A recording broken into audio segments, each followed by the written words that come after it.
I really enjoy a clear home screen on my phone because, it's as if all the notifications were acknowledged and they just disappear. Just like my browsing history mysteriously disappears every weekend. Anyway, but it's just like whenever I let someone see my phone really quick, it's like they always ask me the same thing. They always say, Rob, you have so many unread messages. And look at all those emails, man. What are you, Hillary Clinton, bro?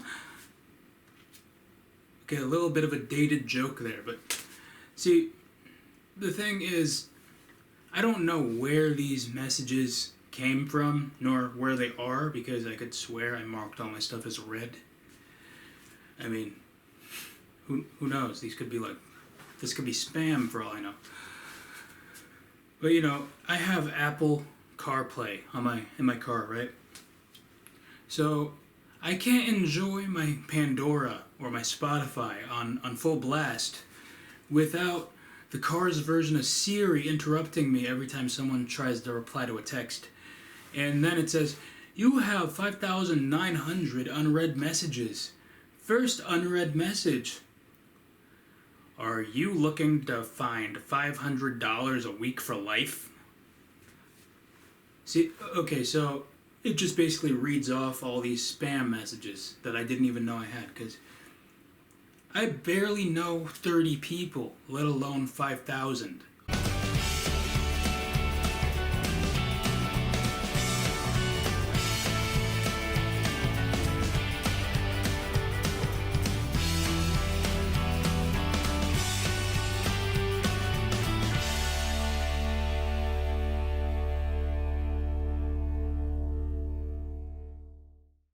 Welcome to the show, everybody. I'm your host, Rob Rodriguez. Now, next week is the last episode of Season 5, so we're pretty much wrapping the season up. And there's like we have a lot of time to prepare, I mean, all it takes on my part is, a lot of courtesy, diligence, and a single dose of ibuprofen. I suggest you do the same. So what you're about to hear, what I'm about to tell you, is a bit of an origin story on my behalf. Because what you don't know is, well, I'm Batman. No, that didn't even fit. What am I talking about? No, what I'm about to tell you is a bit of a walkthrough of what it was like during my college days in multimedia design.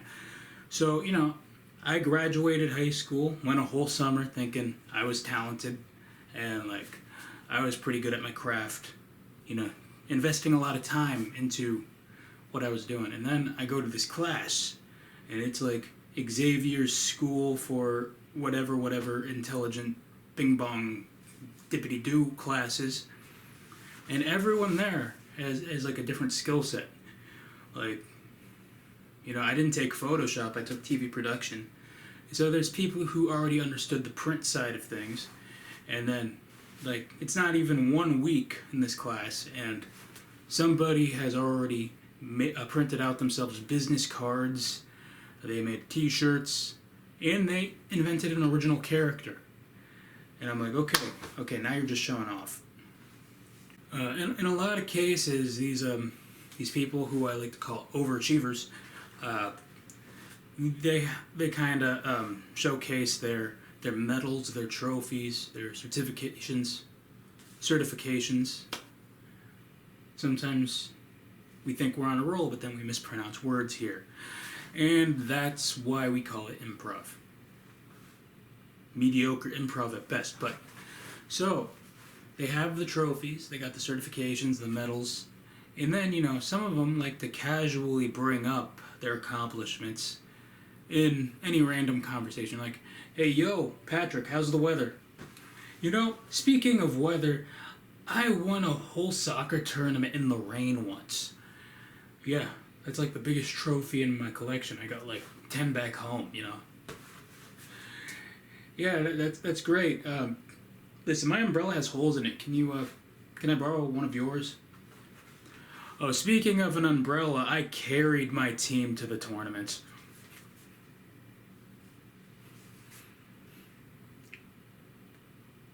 We get it, you're talented, okay?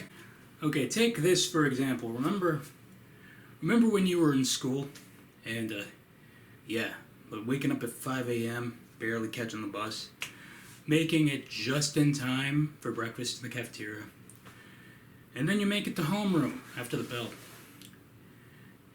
And you just wait out 6 hours. And maybe do an elective. Yeah, so I just explained the school-going experience of the average ABC student, which was myself. But, walking around the halls, you had those overachiever students, cheerleading captain, quarterback on the basketball team, lead in 7 of the school plays,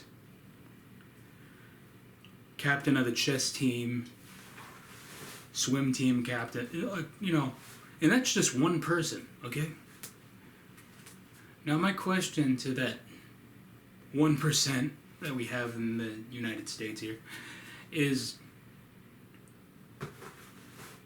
do you even sleep, bro? When do you have time? I mean, if I was never home because I was doing all this jazz, all this stuff, I'd miss my family too. Here's looking at you, kid. Ugh, don't. Way too dated. So an unrelated note, everybody knows this guy who's a know-it-all. Like, we all have that somebody. And I was wearing this exact same shirt when I did talk about know-it-alls 2 years ago. One of my most liked videos, by the way. But, we have this guy. He just steps in to correct anything you say that sounds inaccurate. Like Mr. Accuracy, Mr. Captain Obvious, Mr. Incredible. Yeah, then he's gonna say, actually, Michael Keaton played Batman in 2 Batman movies. Then he was replaced by Val Kilmer, then George Clooney, and then Christian Bale took the Cape Crusader role. Isn't that just fine? Very good example, is the story of the tortoise and the hare, Because, you have the rabbit the hare, whatever, and he can run very fast. And he sees the tortoise and he's like, I want to race you. Yep. So the tortoise allows Bugs Bunny over here to go through his egotistical power trip. And there's a race held. And so the hare storms near the finish line.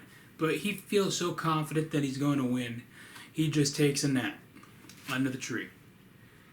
But then, what happens is maybe he had too much melatonin the night before. So he overslept, and the tortoise won the race, slow and steady. Maybe he'll think about taking Dayquil instead of Z-Quil next time. Well, we've got a lot of show to fill, so that being said, I'm going to need a minute. Okay, so some of you may have noticed that I haven't had a haircut since January, and a lot of reason that only I understand, not anyone else. They just see, dude, get a haircut. But I have reasoning for wanting to keep my hair growing, about 7 months now, and it's because I really don't like haircuts, Never did, not even as a child. So I kind of wanted to be a member of the Jackson 5, that kind of hair. No. Yeah, my family actually hates the fact that I like to grow my hair out, and really they'd say just about anything to get me to go to a barbershop. They'd say, you look crazy. Your hair's bigger than your future. I mean, there's some truth to that because I didn't go to a proper college. We're embarrassed to be seen in public with you. Okay, that last one was actually said by the last girl who rejected me. So, next time we do these examples, keep it in the family. Yeah, let's just do that. I don't know. Some part of me just fears that hair loss is part of my family tree. You know, I worry that it's genetic because me and genetics do not have the greatest relationship. You know, because we all have that friend that's just a complete Debbie Downer. You know, like just imagine, like me being like 17 years old, and then all of a sudden it just creeps up behind you and says, by the way, when you turn 19, you're gonna be diagnosed with type 1 diabetes, man. What a shame. Okay. Okay, thanks for forewarning me, but what are you gonna tell me next? That I get chronic nosebleeds from a great grandfather or something? I don't know. I don't know, you're gonna have to ask my friend Hereditary over here. Hey Terry, this guy wants to talk to you. Don't worry, he's much more chipper than that downer you just met a second ago. It's time for that weekly list known as the possibility list. It's kind of like when you sharpen a pencil and then the lead breaks just in time for a timed quiz.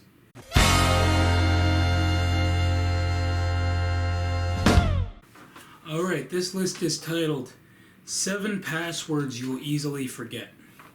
Now, we've all been there. We've all been inexperienced with password making.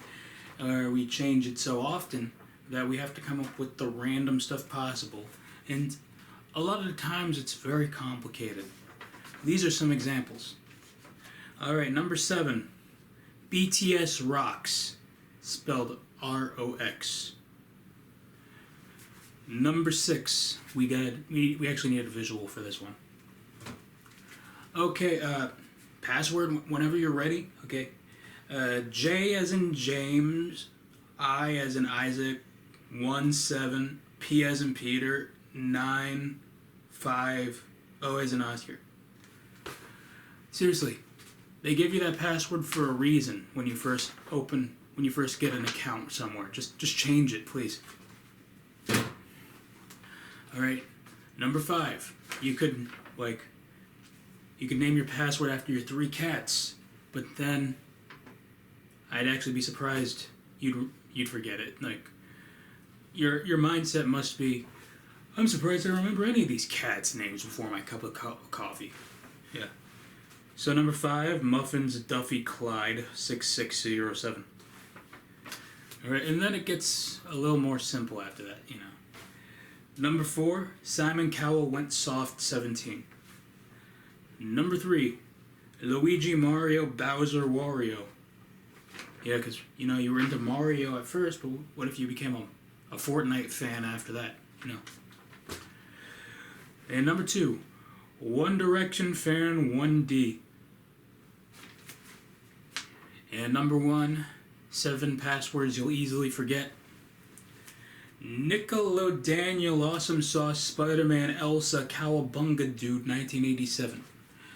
Alright, and that is the possibility list for you this week. Well, that is the show for you this week. You know to follow me on social media. Just one more week of this season, and then what happens next? I don't know, maybe we'll have soft tacos later. Alright, so that's my time. See ya.